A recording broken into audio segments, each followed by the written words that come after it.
ॐ सर्वे वेदा यद्पदमामनन्ति त्वपंसि सर्वाणि च यदुदन्ति यदिच्छन्तो ब्रह्मचर्यं चरन्ति तत्ते पदं संग्रहेण ब्रवीम्यो इति इत।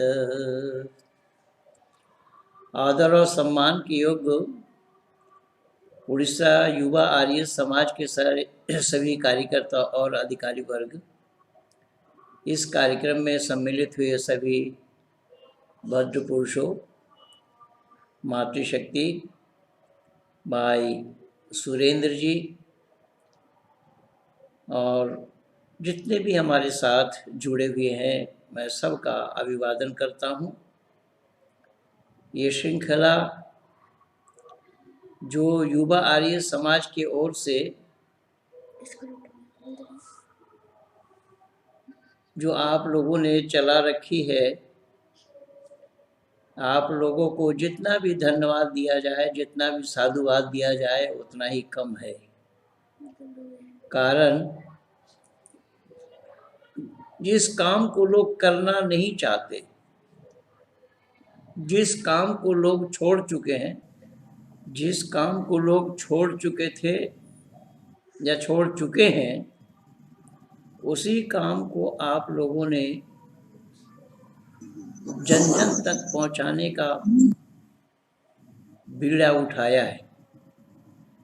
इसलिए आप सब के सब धन्यवाद के पात्र हैं और परमात्मा करे आप लोगों को और शक्ति प्रदान करे परमात्मा, जिससे कि वेद प्रचार को आप लोग जन जन तक पहुंचा सकें, वेद का सानिध्य सबको प्राप्त हो और वैदिक परंपरा, वैदिक विचारधारा, ऋषि परंपरा को सुचारू रूप से उजागर करने में जो योगदान आप लोगों का है वो सराहनीय है।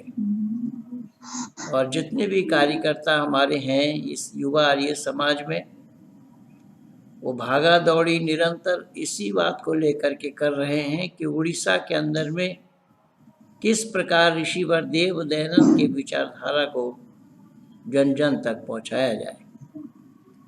इसलिए आप सब के सब धन्यवाद के पात्र हैं। प्रकरण चल रहा था सत्यार्थ प्रकाश का प्रथम समुल्लास, और मैं 2 सप्ताह आप लोगों को प्रथम समुल्लास में वर्णन किए गए परमपिता परमात्मा के बारे में ऋषि दयानंद के जो विचार हैं, यानी सत्यार्थ प्रकाश के प्रथम समुल्लास में परमात्मा के बारे में ऋषि दयानंद ने जो विचार दिया है उसे ही मैं सुना रहा था और आज भी उसी पर प्रकाश डालूंगा। ऋषिवर देव दयानंद ने मानव मात्र को यह सूचना दिया है कि हम मानव होने के कारण, मानव योनि को प्राप्त करने के कारण हर मानव के लिए परम कर्तव्य बन जाता है परमात्मा को जानना, परमात्मा से लौ लगाना, परमात्मा के सानिध्य को प्राप्त करना और परमात्मा की स्तुति करना, उपासना करना। पर परेशानी यही है कि परमात्मा को तो लोगों ने जानने का प्रयास ही नहीं किया। जिसके मन में जो आया वो उसे ही परमात्मा मान बैठे। इससे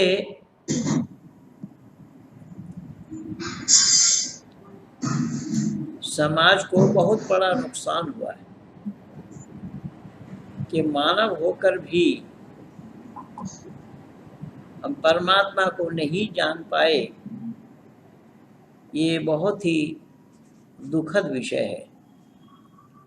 और जबकि मानव मात्र के लिए परम कर्तव्य है परमात्मा को जानना। परमात्मा को जाना ही नहीं अपितु मनमानी तरीके से मानने लगे हैं। भाई बिना जाने कोई माने तो कैसा संभव होगा। जैसा उदाहरण के रूप में मैं लैपटॉप के सामने बैठा हूँ और आप लोगों के बीच बैठा हूँ। इस लैपटॉप के माध्यम से मैं अपनी बातों को आप लोगों तक पहुँचा रहा हूँ। इस लैपटॉप को मैं अगर रेलगाड़ी मानने लगूँ तो लोग कहेंगे कि नहीं, रेलगाड़ी नहीं है, इनको जानकारी नहीं है, इसलिए लैपटॉप को ये रेलगाड़ी बोल रहे हैं। ठीक इसी प्रकार से जब परमात्मा को लोगों ने जाना ही नहीं और मनमानी तरीके से जिसके मन में जो आया वो उसे ही परमात्मा कह दिया, वो कैसा संभव होगा। जैसा लैपटॉप को मैं रेलगाड़ी मानूं तो ये सही नहीं है, और मनमानी तरीके से जिसको चाहे उसको परमात्मा माने वो कैसे सही हो जाएगा। बस दुर्भाग्य यही है मानव समाज के लिए, और इतना बड़ा दुर्भाग्य है कि इसको संभाला जाना बहुत मुश्किल काम पड़ गया है। ऋषि दयानंद ने तो इसी काम को करते करते करते करते जहर ले लिए। जहर पान करके भी उन्होंने ये काम बंद नहीं किया। अभी बहन जी भजन सुना रही थी सतपाल पथिक जी के लिखे हुए गीत को कि वो पग पग बढ़ता गया। ऋषि का काम रुका नहीं, और उसी ऋषि के मंतव्यों को उजागर करने के लिए आप लोग भी बिना रुके निरंतर इस काम में गति दे रहे हैं। तो आप लोगों को जितना भी धन्यवाद दिया जाए उतना ही कम है। ऐसे लोग बहुत कम होते हैं जहाँ परमात्मा के बारे में चर्चा होती हो, जहाँ लोग परमात्मा के बारे में चर्चा करते हों। आज तो परमात्मा को लोग मानने को ही राजी नहीं। परमात्मा को लोग मान करके ही राजी नहीं है। परमात्मा को जानना तो बहुत दूर की बात। अपितु कुछ लोग ऐसे हैं जिन्होंने परमात्मा को अस्वीकार किया है, परमात्मा को माना ही नहीं। इसलिए ऋषि दयानंद ने कहा है कि परमात्मा को मानना ये मानव मात्र का परम कर्तव्य है, क्योंकि ये परमात्मा को मानने के लिए, परमात्मा को जानने के लिए ये रिश्ता केवल मानव के साथ जुड़ा हुआ है, अन्य किसी प्राणी के साथ नहीं। अन्य किसी प्राणी को यह सौभाग्य प्राप्त ही नहीं हुआ कि वह परमात्मा के बारे में जाने। परमात्मा के बारे में जानने का सौभाग्य केवल और केवल मानव को है। लेकिन दुर्भाग्य तो ये है कि मानव होकर के भी परमात्मा को जानना नहीं चाहते। ये दुर्भाग्य है। इसीलिए ऋषि दयानंद ने परमात्मा का परिचय कराया है सत्या प्रकाश के प्रथम समुल्लास में। क्या है लोगों, कौन है वो परमात्मा जिसका जानना बहुत जरूरी है। परमात्मा कौन है, विस्तार रूप से ऋषि दयानंद ने सत्या प्रकाश में 2 समुल्लास में चर्चा की है। प्रथम समुल्लास में, एक 7वां समुल्लास में। तो ऋषि दयानंद उस परमात्मा का परिचय करा रहे हैं, परमात्मा का परिचय बतला रहे हैं। क्या है दुनिया के लोगों, वेद में आया है एकम सद विप्रा बहुधा बदंती। परमात्मा एक है, ज्ञानी लोग उसको बहुत से नामों से पुकारते हैं। तो बहुत से नाम जो परमात्मा के हैं वो सब गुणवाचक हैं। जब जब जिस कार्य को अंजाम देते हैं उस नाम से परमात्मा को पुकारा जाता है। शिव नाम परमात्मा का है। शिव के मानी है कल्याणकारी। जब वो परमात्मा कल्याण करते हैं जीवात्मा का तो वो शिव कहलाते हैं। लेकिन यहाँ तो दुनिया वालों ने उसको शिव माना, जो एक हाथ में त्रिशूल, एक हाथ में डमरू और सांप गले में लपेट करके घूम रहे हैं डमरू बजाते हुए, उसको लोग शिव कह रहे हैं। पर यह सच्चाई नहीं है। शिव के मानी है कल्याणकारी, कल्याण करने वाले। तो एक परमात्मा को छोड़ करके कल्याण करने वाला कोई नहीं है।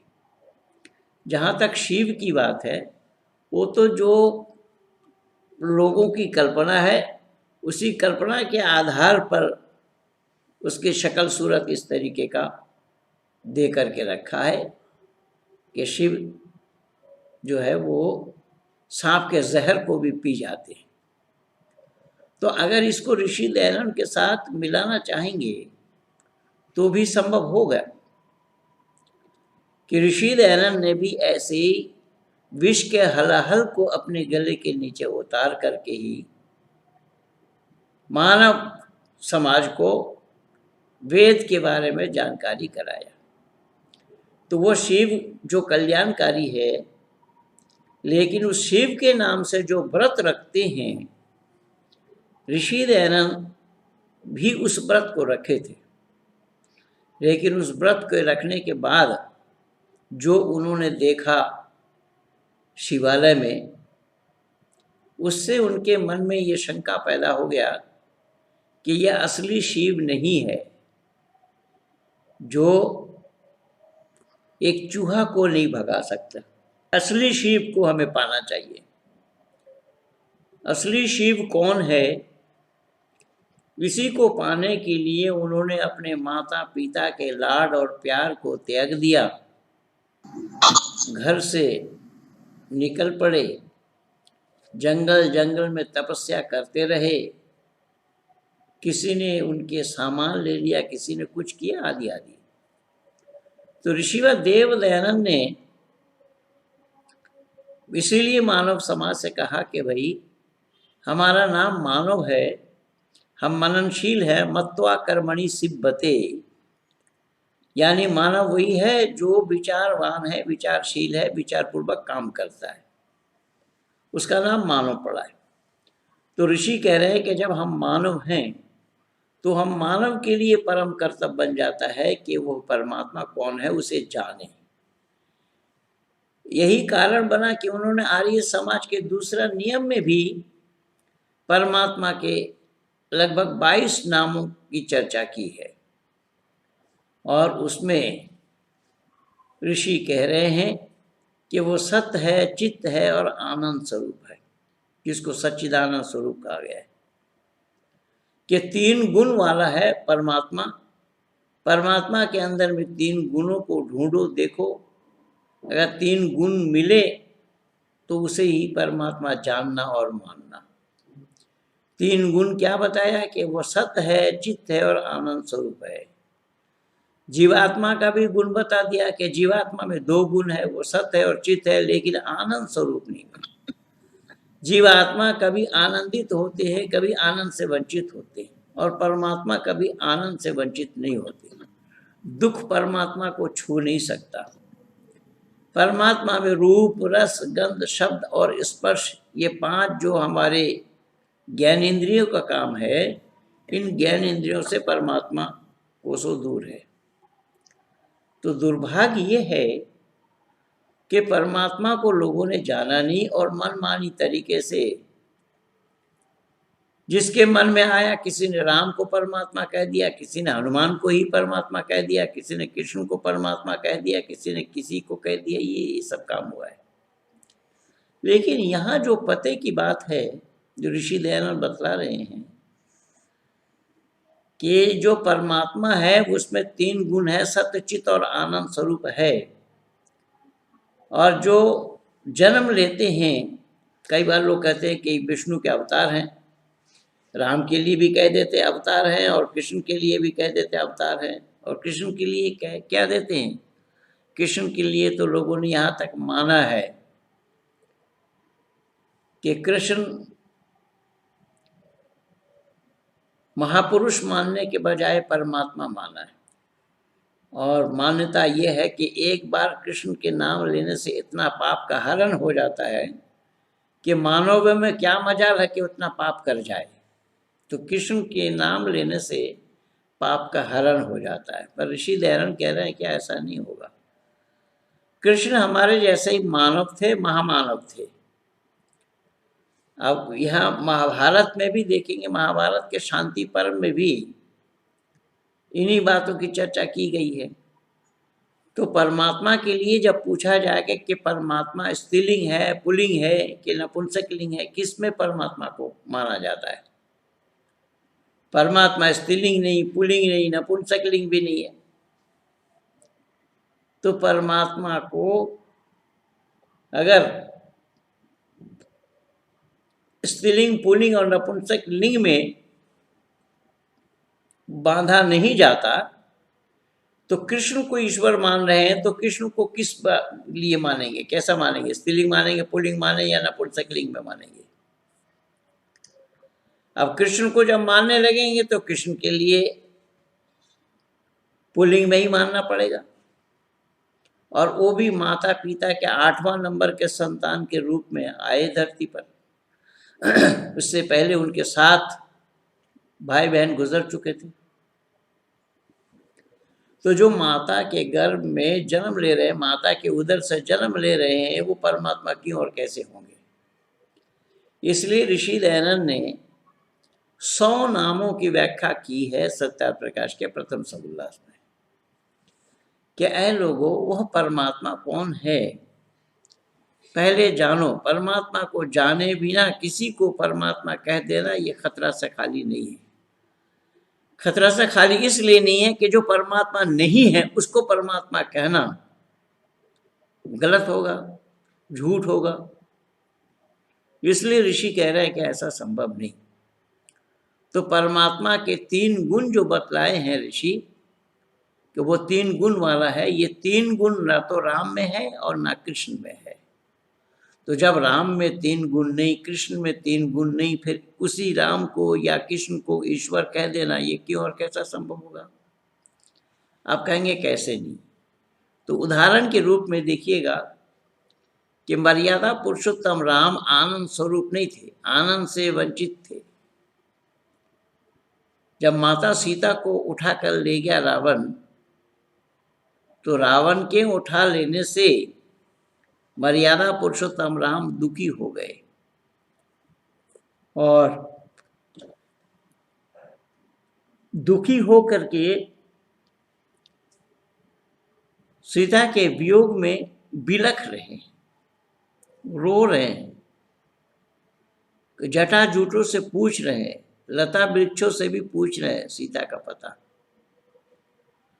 जटा जूटों से पूछ रहे हैं, कभी अंगद को भेजा जा रहा है, कभी हनुमान को भेजा जा रहा है सीता का पता लगाने के लिए।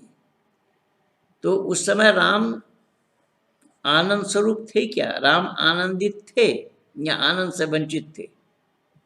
तो आनंद से वंचित होना परमात्मा का काम नहीं है। परमात्मा आनंद स्वरूप है, हमेशा हमेशा एक रस में रहते। परमात्मा एक रस में रहने वाला परमात्मा आनंद स्वरूप, आनंद से वंचित नहीं होते, और यहाँ आनंद से वंचित दिखाई पड़ रहे हैं। तो आनंद से वंचित हो जाए तो परमात्मा का होना कभी भी संभव नहीं है। इन छोटी सी बातों को लोगों ने जानने का प्रयास नहीं किया। इन छोटी सी बातों को लोगों ने समझने का भी प्रयास नहीं किया कि दुनिया के लोग अगर समझदारी से उस परमात्मा को जानकारी के साथ मानते तो मानव जीवन सफल होता। लेकिन परमात्मा को जानकारी के साथ नहीं माना, मनमानी तरीके से मान लिया है, और वो भी जिसके मन में जो आया वो वैसे। यही कारण बना कि ऋषि दयानंद कह रहे हैं कि वह परमात्मा निराकार है। अब निराकार है, यहाँ कुछ लोग कह रहे हैं कि वो साकार भी है और निराकार भी है, क्योंकि वो सगुण भी है और निर्गुण भी है। तो ऋषि दयानंद कह रहे हैं अपने अमर ग्रंथ सत्यार्थ प्रकाश में कि परमात्मा एक है, लेकिन 2 विरोधी गुण परमात्मा में है, कि वो सगुण भी है और निर्गुण भी है। लेकिन सगुण क्या है, सगुण किसको कहा गया है, निर्गुण किसे कहा जाता है, इसको जानना पड़ेगा पहले। सगुण शब्द का अर्थ ऋषि दयानंद सत्यार्थ प्रकाश में लिखते हैं, सगुण के माने गुण सहित, जो गुण जिसमें है, गुण वाला। और निर्गुण माने गुण रहित, जो गुण उसमें नहीं है। तो जब परमात्मा के गुण जिसमें नहीं है उसको परमात्मा मानना, तो ऋषि कह रहे हैं ये बहुत बड़ी भूल है। और ये भूल किनके द्वारा हो रहा है? मानव के द्वारा हो रहा है, जबकि मानव को उस परमात्मा का संतान कहा जा रहा है। परमात्मा का संतान होकर के भी ये मानव उस परमात्मा को जानने का प्रयास नहीं किया। ये ही दुखद स्थिति है। इसीलिए ऋषि दयानंद ने भली प्रकार से मानव समाज को यह बताने का प्रयास किया, जनमानस में ये उजागर करने का प्रयास किया ऋषि ने कि ऐ मानव कहलाने वालों, हमारा परम दायित्व बन जाता, हमारा परम कर्तव्य बन जाता है कि हम परमात्मा को जानें। लेकिन लोगों ने जानने का प्रयास ही नहीं किया। अब वो सगुण भी है और निर्गुण भी है, कह रहे हैं कि वो सगुण भी और निर्गुण भी है। तो सगुण भी है और निर्गुण की भी है, तो लोगों ने इसको माना है कि वो साकार भी है और निराकार भी है। ऋषि कहता है कि नहीं, ऐसा नहीं होगा, वो निराकार ही है, साकार नहीं हो सकता। साकार होने का कोई सवाल ही नहीं है परमात्मा के साथ। क्यों? कि साकार हो जाए तो वो एक देशी हो जाएगा, सर्वव्यापक नहीं होगा। साकार होने से एक दायरे के अंदर में बंध जाएंगे, और परमात्मा को किसी दायरे के अंदर में बांधना ये संभव ही नहीं है, और ना कोई बांध सकता है। क्योंकि परमात्मा का नाम ऋषि दयानंद ने सत्यार्थ प्रकाश के प्रथम समोल्लास में ही विराट लिखा है। विराट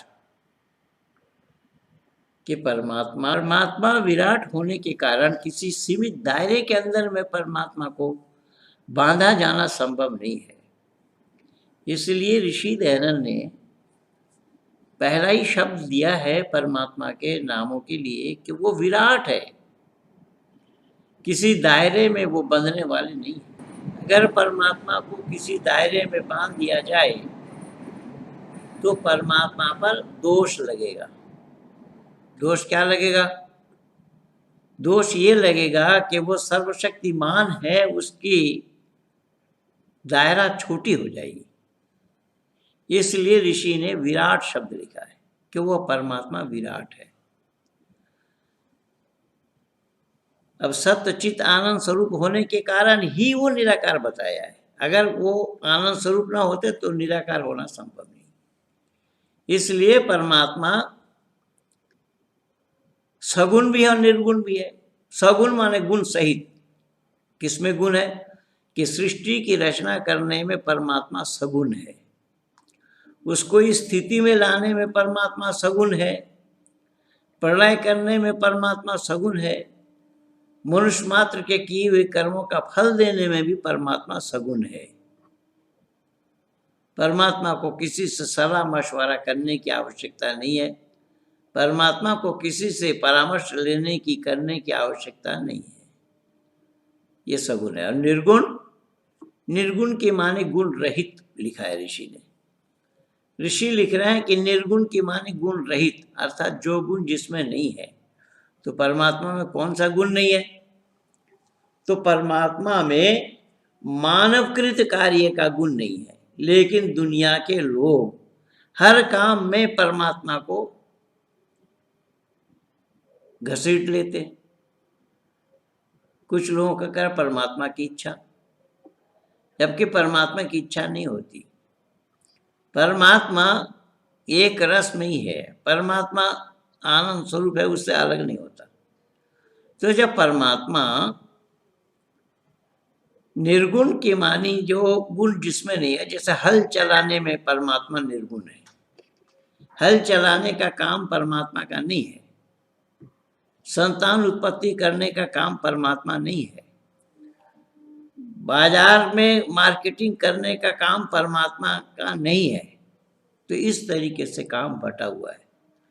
दुनिया वालों ने जानने का प्रयास नहीं किया, और ये खामखा बतलाते हैं इस्लाम वालों की मान्यता इंशाअल्लाह, वमा तशाऊन इल्ला अन यशा अल्लाहु रब्बुल आलमीन।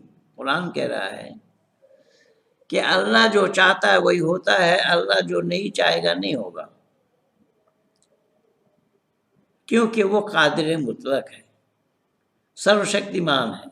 ऋषि सत्या प्रकाश में लिख रहे हैं कि सर्वशक्तिमान है, इसमें तो कोई संदेह नहीं है कि परमात्मा सर्वशक्तिमान है।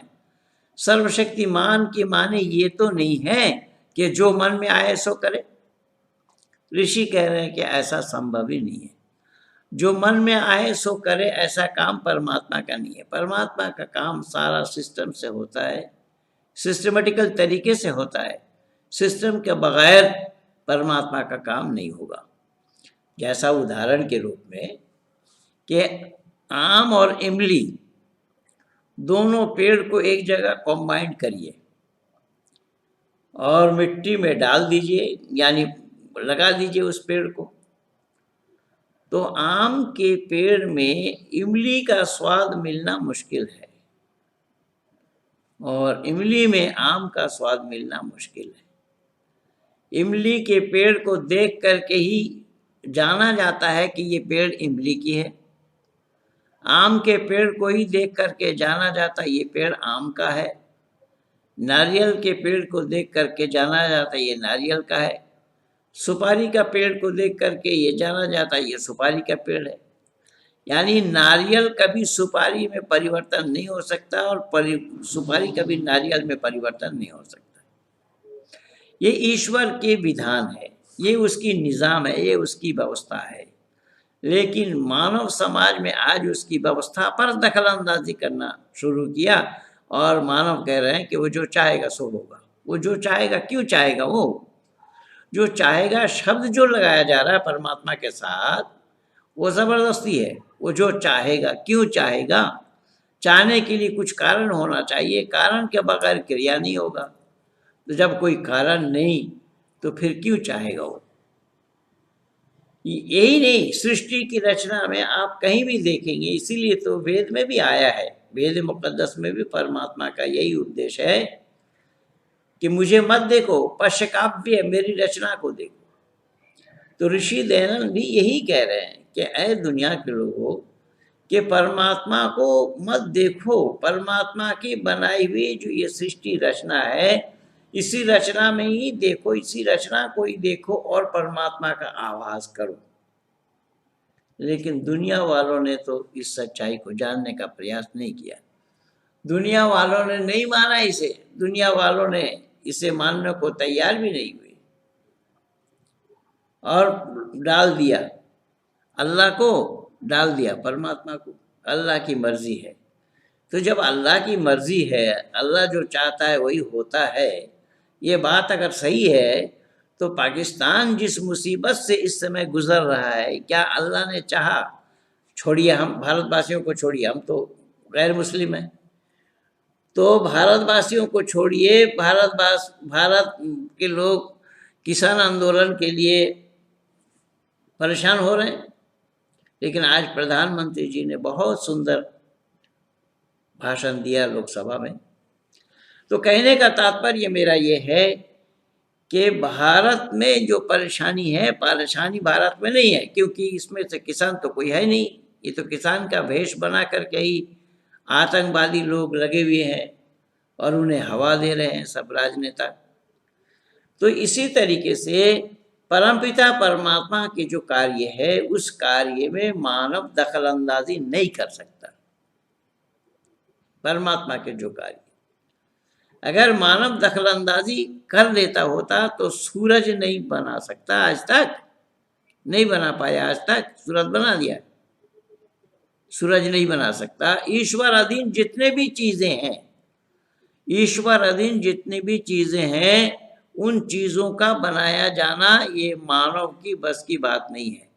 आर्टिफिशियल बना लेंगे। जैसा उदाहरण के रूप में देखिएगा, एक आर्टिफिशियल पत्थर का या मिट्टी का आप चूहा बनाइए। तो जब मिट्टी का पत्थर का चूहा बनाएंगे और घर के अंदर में रखिए और बिल्ली देखिएगा कि बिल्ली उससे झपट्टा नहीं मारेगी, क्योंकि उस बिल्ली को पता है कि यह असली चूहा नहीं है। तो बिल्ली को ये पता है कि असली चूहा नहीं है, और ये मानव की बुद्धि मारी गई कि ये मानव हो करके भी नहीं जान रहा है कि असली परमात्मा कौन है और नकली परमात्मा कौन है। कितना बड़ा दुर्भाग्य देखिएगा। बिल्ली झपट्टा नहीं मारेगी उस नकली चूहा पर, मसनूई चूहा पर, बनावटी चूहा पर। चिड़ियों को देखिए, चिड़ियों को देखेंगे आप, चिड़िया जो जो तार, जो बिजली की तार है जिसमें करंट है, उसमें चिड़िया बैठेगी नहीं। उस नादान चिड़िया को हम नादान बोलते हैं, उस नादान चिड़िया को ये मालूम है कि ये तार बिजली का है, इसमें बिजली है, इस पे नहीं बैठना है, उस चिड़िया को मालूम। लेकिन हम मानव कह रहे हैं, कहला रहे अपने को, हमें मानव हो करके भी हमें पता नहीं लग पा रहा है कि परमात्मा कौन है। परमात्मा को मानने के लिए और जानने पहचानने के लिए भी ये मानव तैयार नहीं है। इसलिए ईश्वर निर्मित जितने भी सामान हैं, ईश्वर प्रदत्त जितने भी सामान हैं, जो भी चीजें हैं, वो मानव के द्वारा बनाया जाना संभव नहीं है। यानी मक्खी का एक टांग भी मानव से बनाया जाना संभव नहीं है। तो इसी तरीके से जब हम और आप देखते हैं एक आर्टिफिशियल चीज को, कि आर्टिफिशियल चीज में एक जानवर उस पर झपट्टा नहीं मारता है, झपट्टा नहीं मारेगा, यानी बिजली झपट्टा नहीं मारेगी उस नकली चूहा पर। नकली चिड़ियों को भी बिल्ली झपट्टा नहीं मारेगी। नकली कबूतर, मिट्टी का कबूतर बनाकर आप रखिए कि बिल्ली उसमें झपट्टा मारे, ये संभव ही नहीं है। यानी बिल्ली को पता है, लेकिन हम इंसान कहला करके भी हमें पता नहीं लग पा रहा है कि असली क्या नकली क्या है। ये दुर्भाग्य है और मानव समाज के लिए ये विचारणीय बात है। मानव समाज इसको जानने का प्रयास नहीं कर रहा है, मानव असलियत को जानने का प्रयास नहीं कर रहा है, असलियत के नजदीक नहीं आ रहे हैं। परमात्मा के बनाए हुए जितने भी सामान हैं धरती पर, जो हमारे व्यवहार के लिए है और हमारे व्यवहार युक्त जो सामान है, वो सामान मानव नहीं बना सकता उसका नकल। मानव किसका नकल नहीं बना सकता? ये जो मैं बोला, पेड़ पौधे जितना जो कुछ भी है, फल फ्रूट जितना जो कुछ भी है, वो सब उसका नकल नहीं बना सकता। आम का नकल नहीं बनाएगा, इमली का नकल नहीं बना सकता है, मक्खी का टांग भी नहीं बना सकता है, और तो इसलिए काम बटा हुआ है। परमात्मा को जाने बगैर किसी को भी परमात्मा कह देना ऋषि दयानंद मना कर रहे हैं। ऋषि दयानंद कह रहे हैं कि नहीं, ऐसा संभव नहीं है। परमात्मा को जानने के लिए, परमात्मा को मानने के लिए परमात्मा को जानना बहुत जरूरी है। परमात्मा को जाने बगैर किसी को परमात्मा कह देना ये खतरा से खाली नहीं है। इसलिए मानव समाज पर ऋषि वरदेव दयानंद का बहुत बड़ा एहसान है कि मानव समाज जिस परमात्मा के नाम से भटक रहे थे, परमात्मा के नाम से लोग भागा दौड़ी कर रहे थे, आज भी वही स्थिति है। आज 21वीं सदी में आकर के, जिस सदी में लोग चांद तक पहुंच चुके हैं, चांद तक पहुंच चुके हैं, इसके बावजूद भी मानव को सही और गलत का ज्ञान नहीं हुआ, सही और गलत को जानने का प्रयास नहीं किया, न कर रहे हैं। अगर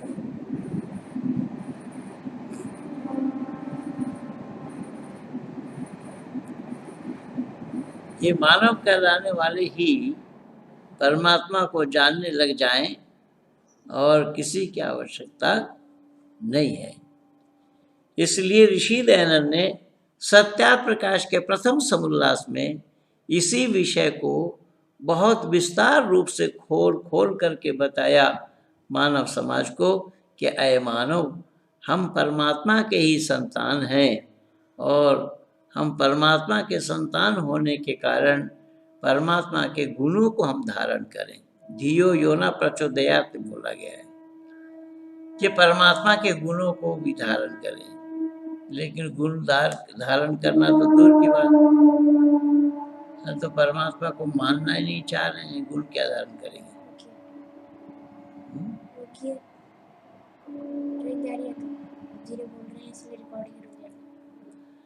तो मैंने निवेदन किया, ऋषि को धन्यवाद दीजिए कि ऋषि व देव दयानंद मानव समाज को सचेत कर रहे हैं कि अगर हमने परमात्मा को जानने का प्रयास नहीं किया तो मानव जीवन को सफल बनाया जाना संभव नहीं होगा, और एकमात्र रास्ता मानव के लिए है कि परमात्मा को ये जान सकता है। अन्य किसी प्राणी को ये सौभाग्य प्राप्त नहीं हुआ, किसी जीव जंतु को ये सौभाग्य प्राप्त नहीं हुआ, कोई परमात्मा को नहीं जानेंगे, न परमात्मा से उनका कोई वास्ता है। परमात्मा से अगर कोई वास्ता है, परमात्मा से अगर कोई सरोकार है तो वो मानव का है। मानव परमात्मा को जान सकता है और बिना जाने मानना खतरा से खाली नहीं है। इसलिए मैंने कई उदाहरण आप लोगों को दिए हैं कि परमात्मा के बनाए हुए जो भी सामान है उसका नकल मानव बना नहीं सकता। परमात्मा के बनाए हुए जो भी वस्तुएं हैं प्रकृति के अंदर में, परमात्मा ने जो चीज़ हमें दिया है, रखी है, उसका मुकाबला कोई मानव कर नहीं सकता। आर्टिफिशियल भले ही बना लेंगे, देखने में पौधा जैसा लगेगा, देखने में फूल जैसा लगेगा, लेकिन वो फूल नहीं है। उस फूल में जो कागज़ के फूल आप बनाएंगे, कपड़े का फूल आप बनाएंगे, उस फूल में भंवरा नहीं बैठेगी। उस भंवरे को भी मालूम है कि ये असली फूल नहीं है, लेकिन ये इंसान, सारा दिमाग इसके पास, और इसको असली और नकली का पता नहीं लग पा रहा है। यही है दुर्भाग्य। ऋषि का रोना इसी बात का ही था, और ऋषि दयानंद इन्हीं बातों को लेकर के जनमानस में कूदे थे, और सत अर्थ का प्रकाश करते हुए ऋषि ने मानव समाज को ये बताया है कि परमात्मा के साथ हमारा रिश्ता जुड़ना चाहिए, परमात्मा का सानिध्य प्राप्त करना चाहिए। तो परमात्मा को जाने बिना परमात्मा का सानिध्य क्यों और कैसा प्राप्त कर सकता कोई? इसलिए उसकी जानकारी ऋषि दयानंद ने दी है कि वो सत्य, चित्त और आनंद स्वरूप है, और वो निराकार है।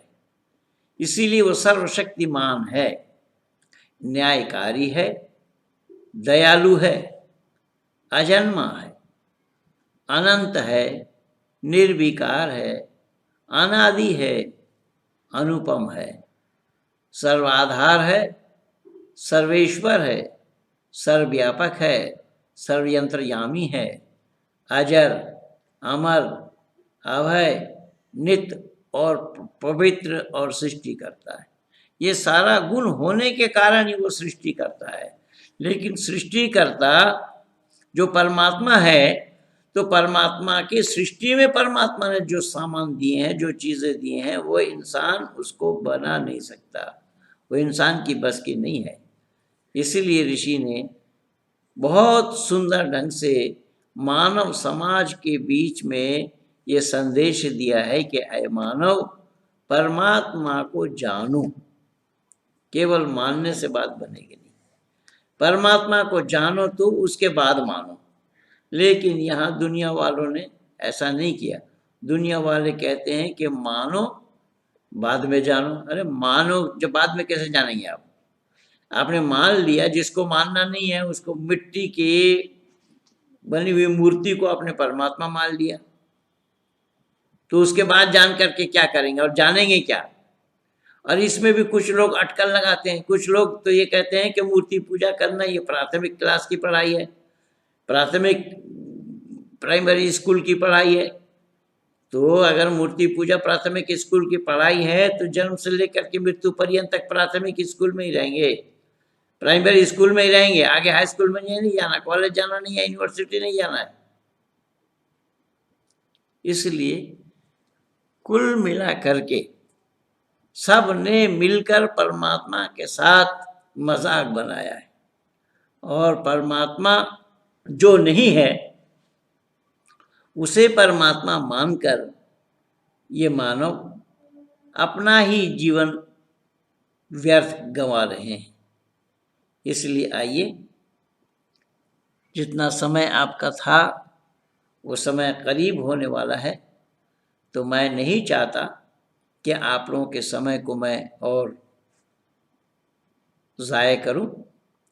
इसलिए मैं चाहूँगा कि परमपिता परमात्मा को ऋषि दयानंद ने जो जानकारी दी है, यह जानकारी किसी और महापुरुष से दिया जाना संभव नहीं हुआ।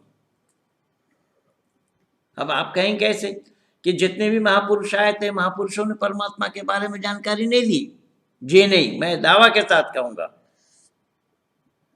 इसीलिए कई बार भजन उपदेशक लोग भी हमारे सुनाते हैं, आज उलझन में उलझी है दुनिया, कोई सुलझाने वाला नहीं है। तो आज सही पूछिए तो इसी परमात्मा के नाम से ही दुनिया उलझी हुई है, इसको सुलझाने वाला कोई नहीं है एक ऋषि दयानंद को छोड़कर।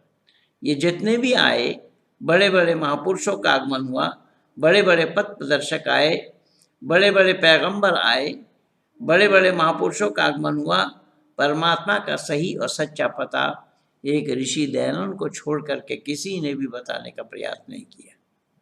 सब ने बहका दिया है, सब ने गलत रास्ते को बता दिया। जब सही और सच्चा रास्ता एक है, और सही और सच्चे रास्ते पे जाने से ही तो परमात्मा का पाया जाना संभव है। इसलिए तो वेद में आया है, परमात्मा का उपदेश है, ओम सनो बंधुर्जनिता सविधाता धामानि वेद भुवनानि विश्वा यत्तदेवा अमृतमानसाना स्थितिये धामन धैर्यन्ते। ऐ लोगों, ओह परमात्मा सब लोगों के भ्राता के समान सुखदायक, सब लोगों का नाम, स्थान और जन्मों को भी जानता है, क्योंकि वो सबका गुरु है, आचार्य है, राजा है और न्यायाधीश भी है। इसलिए क्या करना चाहिए? तो ऋषि ने साफ कहा, सब मिलकर उसी की उपासना करनी योग्य है। परमात्मा को छोड़कर और किसी की भी उपासना नहीं करनी चाहिए। लेकिन आज हो क्या रहा है? आज लोग कर क्या रहे हैं? परमात्मा को ही तिलांजलि दिया है, और परमात्मा को तिलांजलि दे करके अपने मनमाने ढंग से जिसके मन में जो आया वो यही कर रहे हैं। ये बहुत बड़ी भूल है। इसी सत्यार्थ प्रकाश में ऋषि दयानंद ने इसे बहुत बड़ी भूल कहा है। और जो लोग परमात्मा को छोड़कर पाषाण पूजते हैं, मूर्ति पूजते हैं, उनके लिए तो ऋषि की बात यह है, ऋषि की मान्यता ये है, या ऋषि लिखते हैं कि जड़ के पूजते पूजते उनकी बुद्धि भी जड़ता को प्राप्त हो गई। यानी जिसके सानिध्य में आप जाएंगे उसका असर होगा। इसलिए मूर्ति पूजते पूजते ऋषि कह रहे हैं कि मूर्ति पूजते पूजते उनकी बुद्धि भी जड़ता को प्राप्त हो चुकी है। इसलिए मूर्ति में परमात्मा है, पर मूर्ति परमात्मा नहीं है। ऋषि दयानंद ने साफ शब्दों में इन्हीं सब बातों को मानव समाज के सामने उजागर किया है, और मानव समाज को विस्तार रूप से बताया है कि हम मानव होने के नाते हमारा कर्तव्य बन जाता है, हम सबसे पहले परमात्मा को जानें, परमात्मा को जानें, उसकी उपासना की पद्धति क्या है उसको अपनाएं। यही कारण बना केवल ऋषि दयानंद ही नहीं, अपितु जितने ऋषि मुनि हमारे हुए हैं, सब ने वेदों के तरफ लौटने के लिए हमें उपदेश दिया है, बैक टू वेदास बोला है। तो आइए हम सब इसी उड़ीसा आर्य समाज के माध्यम से लोगों को जोड़ें और युवा जनों को अपने